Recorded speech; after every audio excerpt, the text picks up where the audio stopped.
Folks, we're going to start out pretty light and easy stuff here. Hey, remember this guy? By this guy, I mean President Joe Biden. By remember this guy, you mean remember the most powerful man in the world, the president? He's still the president, technically speaking. Awkward moment. Biden fumbles, snaps at staffers after forgetting he was supposed to introduce Indian Prime Minister to the stage. To the New York Post reports, a confused-looking President Biden fumbled and snapped at staffers after forgetting which world leader he was supposed to introduce at a press conference event for a during the Quad Summit on Saturday. Typo, theirs, not ours. Biden, 81, was supposed to call India's Prime Minister Narendra Modi to the stage, but appeared to be unsure which of the three visiting heads of government he was meant to name. Thank you all for being here, and now, who am I introducing next? Who's next? An announcer then revealed that Modi, the head of the world's largest democracy, was up next, and the Prime Minister came up and shook hands soon after. So here is, of course, the video. Pretty funny moment here, captured on film. Thank you all for being here, and now, who am I introducing next? Who's next?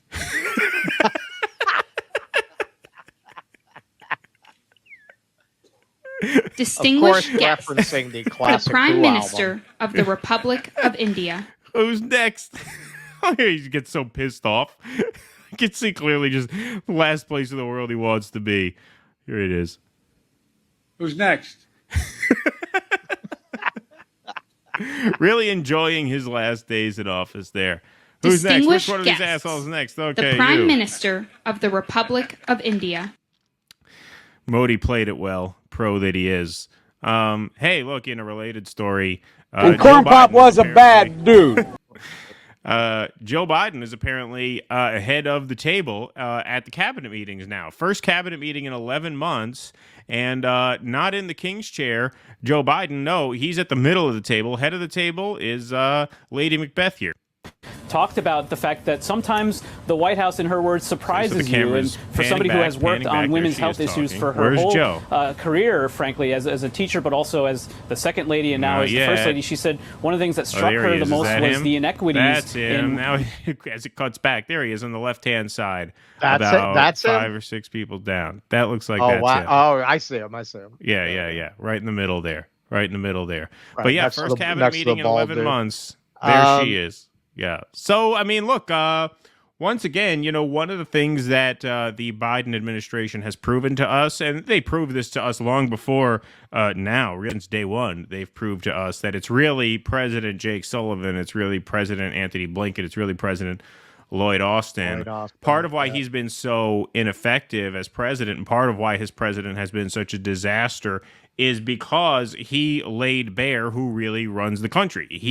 This was from day one. I mean, now it's 100 times worse, but from day one, it was very clear that the president is just a figurehead. And because Biden had no charisma, no presence, because he had nothing left from day one of his presidency, we all just saw right through him to all of the shadowy figures who usually run government. Dick Cheney, John Ashcroft, Donald Rumsfeld, they ran things when George W. Bush was president.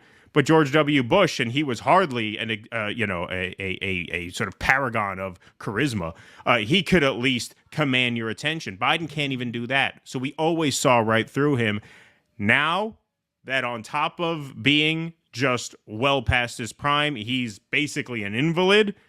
Now there's no way to even fake it, to the point where let Jill sit at the head of the table. Oh, we got a meeting with Narendra Modi. Who's next? Who's that? Yeah.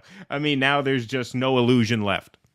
And it really also is quite a statement on the paragon of journalism that is MSNBC, that if you listen to their little bit of narrative there, it's like, oh, this is all perfectly normal. Oh, yeah, they don't mention it. This is all fine. This is all fine. You didn't see any of the mainstream so-called outlets talking about the optics of that.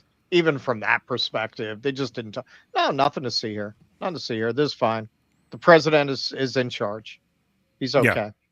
And yeah, look, that kind of behavior, that's very typical of people in the early stages of senility. They get frustrated. They panic. and they lash out. They have those kinds of temper tantrums. Given that he was always that kind of a guy, it's not good. Believe me, not good. Not good. And when you look at this, now it kind of makes more sense why Jill was hanging on so long. You know, why Jill was so reluctant to pass along the word that he couldn't run. Because she's the president. She's the most powerful person in the world. She doesn't want to give that up. Right. Exactly. Maybe for our arts festival, we could do like a parody Macbeth, where Macbeth is senile, and the Lady Macbeth is Joe Biden. Could set it in like Wilmington, you know, just exactly. do an adaptation of Macbeth in Wilmington, Delaware. Hey, that'd be a good idea. Well, you know what? That is what Shakespeare in the Park has been doing for years. You know, Julius Caesar is always Trump or some Republican. We should turn that around. And that theater in Manchester, do a Shakespeare that parodies Democrats.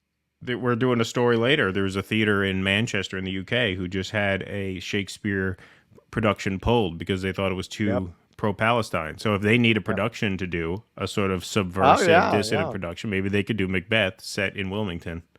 Yeah, there's got to be a good role for like the hunter type there too. Yeah, we'll collaborate. Yeah, exactly. You got the three witches. I've got a side room. They'll fit. Oh yeah, you could do like Maddow, Joy Reid, and Claire McCaskill as the three witches. You know, honestly, we're brainstorming this, yeah, but actually, that would be pretty good. Yes, yeah, exactly. That's not bad. I think we got an idea. I think we have a concept. Soon we'll develop it into an idea. Little funding, we can develop it into an idea. Is that the line in Annie Hall? Yes. Right now, it's just a concept, but with some funding, I think I can turn it into an idea. I can turn it into an idea. Exactly. So there we go. Please clap.